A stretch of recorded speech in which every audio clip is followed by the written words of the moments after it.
నమస్తే, this is శౌర్య. గాదె సాయి కృష్ణకి సంబంధించి ఆయన లాకప్ డెత్ అయ్యారా? లేకపోతే ఎన్‌కౌంటర్ చేశారా? హత్య, ఆత్మహత్య. సో, ఈ అన్ని కోణాలు గూడా ఇప్పుడు అందరిని గూడా కలవరానికి గురి చేస్తున్నాయి. అసలు ఏం జరిగింది సాయి కృష్ణ విషయంలోనే? ప్రస్తుతానికి ఆ కేసు అప్డేట్ ఏంటి? ఈ డీటెయిల్స్ అయితే మనం తెలుసుకుందాం. మనతో పాటు సీనియర్ జర్నలిస్ట్ దాము బాలాజీ గారు. సార్ నమస్తే సార్. అసలు సాయి కృష్ణకి ఏం జరిగింది అసలు? అంటే ఎన్‌కౌంటర్ చేసుంటారు అని చాలా మంది అనుమానాలు వ్యక్తం చేస్తున్నారు. సో, అసలు నార్మల్ డెత్తా? లాకప్ డెత్తా? ఎన్‌కౌంటర్ అసలు ఏమనుకోవచ్చు సార్? యాహ్! గాదె సాయి కృష్ణ. ఈ ప్రెజెంట్ ఈ అబ్బాయి పేరు తెలుగు రాష్ట్రాల్లో మారుమోగిపోతుంది. ముఖ్యంగా ఏపీలో.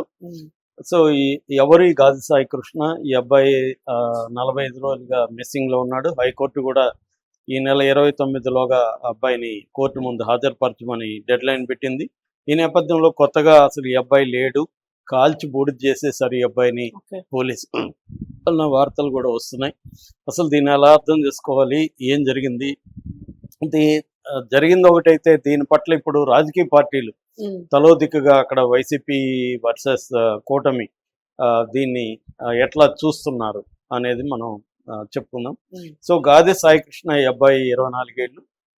ఈ అబ్బాయి విజయవాడ కృష్ణలంక పోలీసులు ఈ అబ్బాయిని తీసుకెళ్ళి మే 9వ తేదీన మార్కాపురం నుంచి అబ్బాయిని పట్టుకుని వెళ్ళి, అంటే దాదాపు 40 రోజుల పైన అయిపోయింది.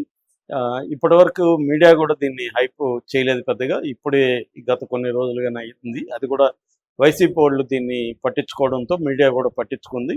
అక్కడి నుంచి ఇది ఇష్యూగా మారింది. సో, వాళ్ళ తల్లి విజయలక్ష్మి ఆమె ఏడుస్తూ మీడియా ముందు చెప్తుంది. ఆమె చెప్పిన దాని ప్రకారం ఈమెని మొన్న ఇక్కడికి కృష్ణలంక పోలీసు పిలిచి, మీ వాడిని నువ్వు మర్చిపో, నీ కొడుకుని ఫోటో రెడీ చేసుకో, నీ కొడుకుని చంపేశాము, దండేసుకో నీ కొడుకు ఫోటోకి అని చెప్పి ఆమెను ఫోన్ తీసుకొని తరిమేశారని చెప్తున్నారు. ఆ ఫోన్ అడిగితే కూడా ఇవ్వలేదని చెప్తున్నారు. ఆ తర్వాత ఎప్పుడో ఇచ్చారు, అందులో క్లియర్గా మొత్తం డిలీట్ చేసేసి ఖాళీ ఫోన్ ఆమెకి ఇచ్చారని చెప్తున్నారు. సో, వాళ్ళ మేనమామ ముల్లపూడి నాగేశ్వరరావు కూడా మీడియాతో మాట్లాడుతున్నాడు. సో, అంటే human rights bar council, Vijayawada bar కౌన్సిల్లో లాయర్లను వీళ్ళందరినీ పెట్టుకొని పెద్ద ఎత్తున గొడవ చేసిన తర్వాత సిపి రాజశేఖర్ బాబు కదిలి కృష్ణలంక సిఐ నాగరాజు ఆయన ఈ పని చేస్తాడని చెప్తున్నారు. ఆయన్ని విఆర్కి పంపించారు. విఆర్ అంటే వేకెన్సీ రిజర్వ్ అంటారు. దానికి పంపించి ఆయన ప్లేస్లో మురళీకృష్ణ అని ఒక సిఐని పెట్టారు. అట్లాగే ఏసీపీ ఎన్వి దుర్గారావు ఆధ్వర్యంలో ఒక కమిషన్ని ఏర్పాటు చేశారు. ఈ అబ్బాయి అయితే ఇప్పటి వరకు ముల్లపూడి నాగేశ్వరరావు గారిని వాళ్ళ అమ్మ విజయలక్ష్మి చెప్తున్నది ఏమంటే, పోలీసులు చెప్పారు కొంతమంది, లేదమ్మా మీ అబ్బాయి లేదు, అబ్బాయిని హాస్పిటల్కి తీసుకెళ్ళి ఒక ఆర్ఎంపీ ద్వారా పట్టకారుతో గోర్లన్నీ తీసేసి ఆ అబ్బాయిని విపరీతంగా కొట్టి చంపేసి బాత్రూమ్లో వేసి అక్కడి నుంచి అర్ధరాత్రి వెహికల్లో శ్మశానానికి తీసుకెళ్ళి తగలబెట్టేశారు. బూడిదైపోయాడు మీవాడు, కానీ మమ్మల్ని ఇరికించొద్దు, నువ్వు మా పేర్లు చెప్పొద్దు అని కొంతమంది ఆమె బాధలు చూడలేక చెప్పారు అని చెప్తున్నారు. ఎందుకంటే 40 రోజులుగా కనబడలేదంటే ఖచ్చితంగా ఆ అబ్బాయిని చంపి శవం దొరికితే మళ్ళీ మనం ఇరుక్కుంటామని చెప్పి. ఎందుకంటే ఈ మధ్యనే మనం తమిళనాడులో చూసాం, లాకప్ చేసిన 8 మంది పోలీసులకి ఉరిశిక్ష పడడం అనేది దేశ చరిత్రలో మొదటిసారి. సో, అందువల్ల వీళ్ళకి ఆ భయం ఉంటుంది. ఆ భయం వల్ల చేయకుండా ఉండరు వీళ్ళు, చేసి కొత్త రకంగా ఎలా తప్పించుకోవాలి అని ఆలోచించి బాడీనే లేకుండా చేస్తే అసలు ఆనవాళ్ళే లేకపోతే కొట్టినట్టు ఉండదు, ఏమి ఉండదు అన్న ఎవరు చూడలేదు, ఎత్తుకుపోయింది అసలు ఏ ఆధారం ఉండదు కాబట్టి మనం తప్పించుకోవచ్చు అన్న పద్ధతిలో ప్లాన్ చేసినట్టు తెలిసింది. యాక్చువల్గా మిస్సింగ్ అనేది కొత్త కాదు. ఎన్టీఆర్ పీరియడ్లో విపరీతంగా నక్సలైట్లని మిస్సింగ్ చేశారు. నాకు తెలిసి పర్సనల్ కేసు కూడా ఉంది. నేను ఆర్ఎస్సీలో పనిచేసేటప్పుడు కడప జిల్లా ఆర్ఎస్ సూర్యం అనే ఒక అబ్బాయి ఉన్నాడు. ఆ అబ్బాయిని తీసుకెళ్లి చంపి కాల్చేశారు. ఆ అబ్బాయి శవం లేదు, ఏమి దొరకలేదు. అబ్బాయి మిస్సింగ్ కిందకి వెళ్ళిపోయింది. నాకు బాగా తెలిసిన అబ్బాయి.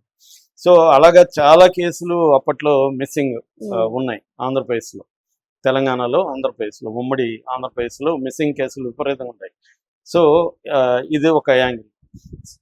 రెండవది, ఈ అబ్బాయి చనిపోయిన తర్వాత ఇప్పుడు కూటమికి సంబంధించిన సోషల్ మీడియా వాళ్ళు రంగంలో ఎదిగి ఈ అబ్బాయిని వీడేదో దేశభక్తుల్లాగా పోరాడుతున్నారు మీరంతా, వీడు 23 ఏళ్లకి 25 కేసులు ఉన్నాయి, రేప్ కేసులు ఉన్నాయి, పోక్సో ఉన్నాయి, అవి ఉన్నాయి, ఇవి ఉన్నాయి, రౌడీ షీటరు, వీడిని చంపితే తప్పేంటి, ఇలాగా వాళ్ళు పెడుతున్నారు పోస్టులు. ఇటుపక్క వైసీపీ వాళ్ళేమో ఇది చాలా ఘోరము అది ఇదని వీళ్ళు వెళ్ళి అందరు అధికారులకు ఇవన్నీ ఇస్తున్నారు, సాక్షుల పెద్ద ఎత్తున రాస్తున్నారు.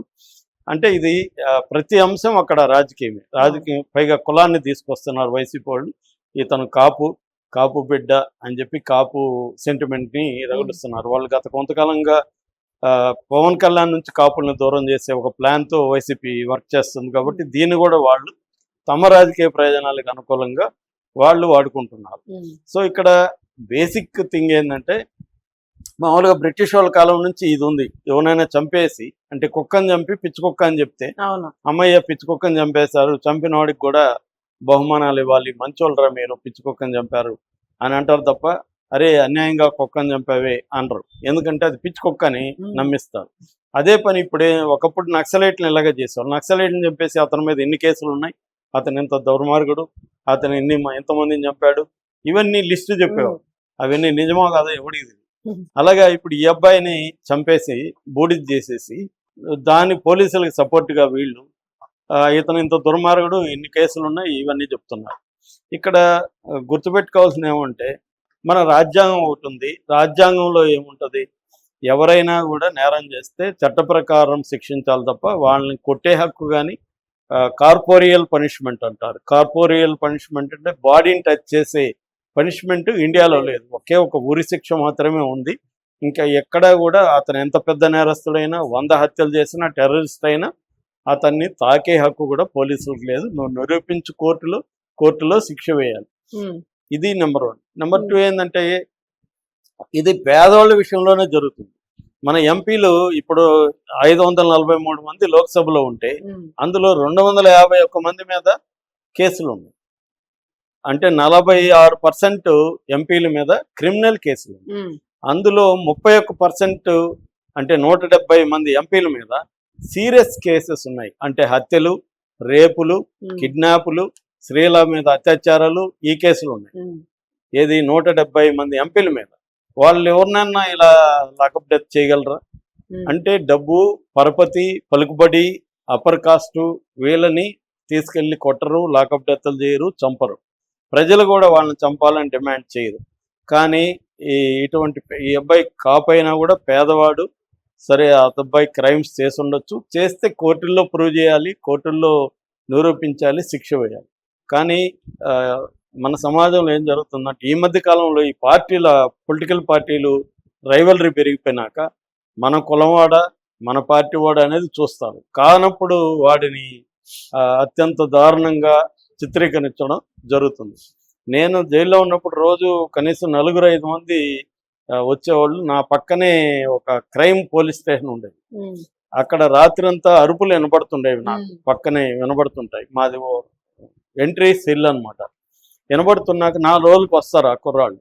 వస్తే వాళ్ళు చాలా దారుణంగా ఉంటారు కండిషన్లో. వాళ్ళని నేను పిలుస్తాను.